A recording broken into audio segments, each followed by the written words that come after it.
You asked me. I don't know why y'all want to ask me this, but it, it's a hard one. Um, Interracial relationships. That's what y'all. Those are questions y'all want to ask me.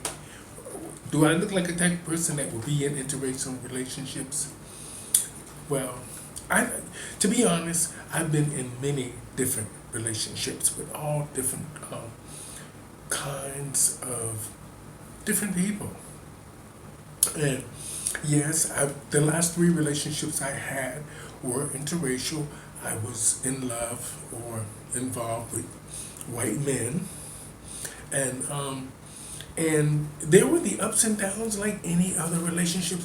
To be honest, once you're in them, they're no different than any other relationship. Of course, you're going to run across the stairs, and of course, the family.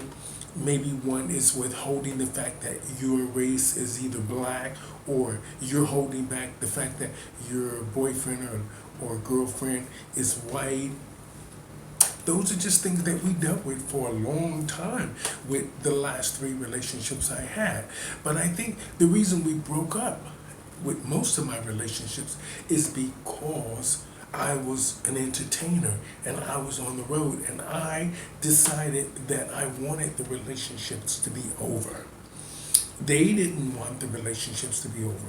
I wanted them to be over because I didn't think it was fair for me to always be on the road, and for me to always thinking about business, and for me always wanting to go to the parties, go to the events, go to all the pageants, and be, it just, and most men aren't willing to do that all the time with this obsession that I have. I have this obsession with drag and entertainment.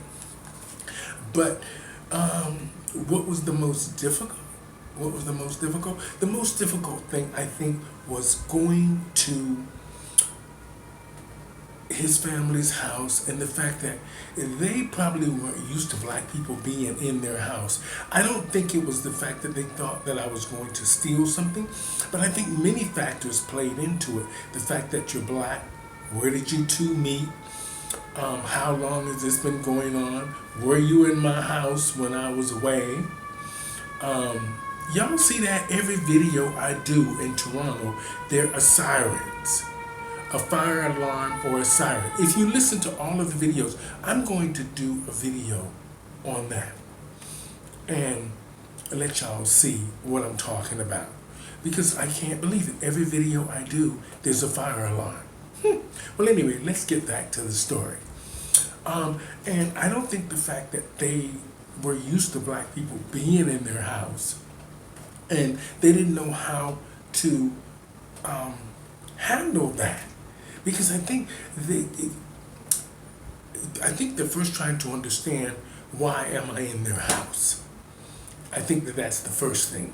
And the second thing I think they're trying to understand is, what is happening here?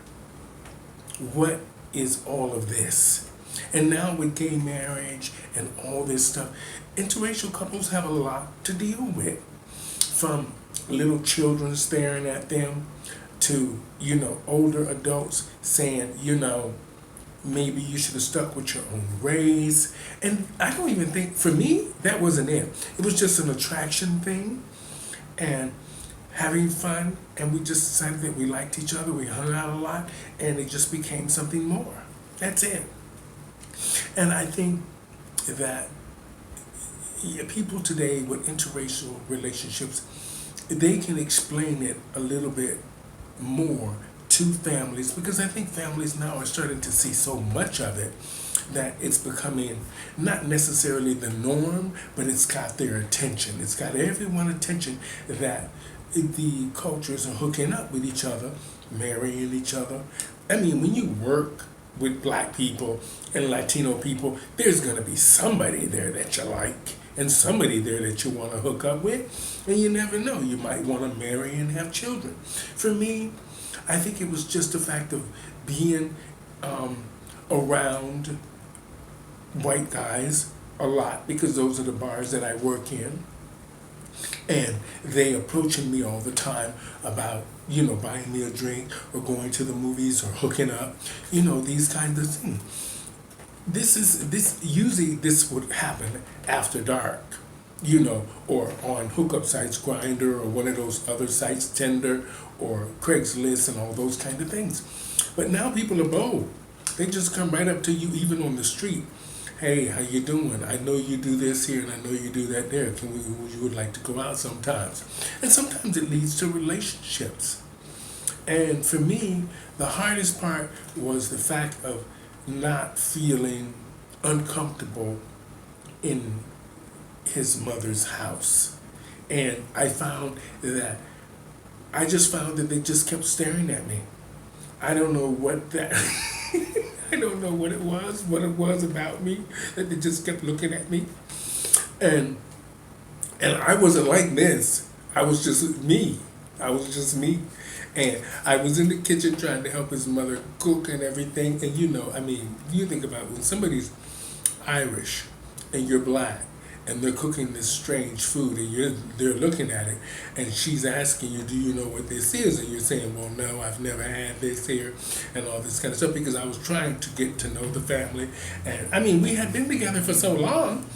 They had seen me, but they had never really seen me in their house hanging out with him. Usually I'm in his room. And so they know I'm there in his room with him, but they didn't see me like sitting they invited me for dinner, so they didn't never really see me just sitting at the table having dinner with them. And it gave them a real chance to really look at me. And I wish you could have saw how, black people, our food is much different than other cultures, and sometimes we're not used to what they're eating. But of course, I put on a brave front and ate the sausage thing and the cabbage. I forgot what they call it, but I was laughing down in his room later on when we were talking about the food, and I didn't. He said, "You didn't understand the food, did you?" I was like, "No, I didn't understand what I was eating, but I was going to be impolite because that mother was watching me." Was watching me, y'all. But anyway, I'll tell y'all more about that story. Y'all can check me out on Fridays on TikTok at 7:30 now. Now that they're throwing a few coins and rewards my way, I'll be online a lot more often talking to y'all and doing the game show. And that's a little bit about my interracial relationships. And I think that most of the men that I was with in interracial relationships loved me, and I loved them. It was just that this entertainment thing is a really difficult thing when you're in entertainment and they are just working a 9 to 5 normal job, and you are mostly working late at night, coming home early in the morning, or not coming home at all for 2 or 3 days. And it's very difficult for men to get used to that. And you're dealing with the interracial thing on top of that with their friends, mainly when they come from a small town. And you see, in a big city, people are used to those kind of things in a sense. But we have a long way to go, because I still see some dramas with interracial relationships. But we're making some stride. And yes, I do think they can work. I think any relationship can work if two people are willing to work hard and at that relationship. With gay couples, I think it's a little bit different, because yes, we seem like we might have more of an out. We can just up and go because we don't have children or a house tying us down with a person. Usually a heterosexual couple would have a house and children and insurance and all these different responsibilities that tie them down to the house and to each other.